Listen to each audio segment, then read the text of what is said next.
In this video, I'm going to show you how you can easily delete photo from Facebook.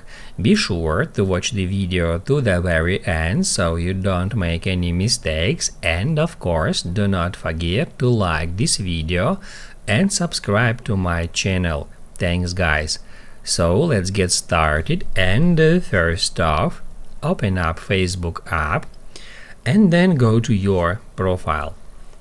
After that, if we scroll down, we'll see our Facebook timeline, which includes all our photos, videos, and all the stuff we have shared on Facebook.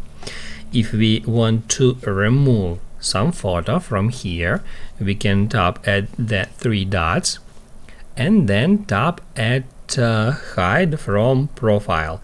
That will immediately hide this post from my profile.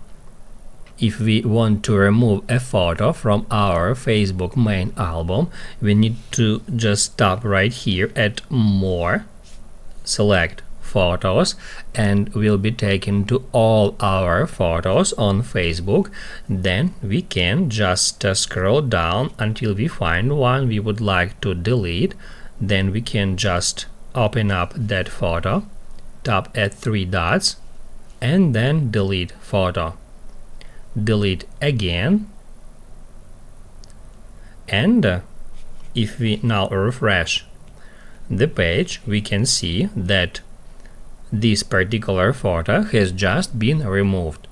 That's how you can easily delete photo from Facebook.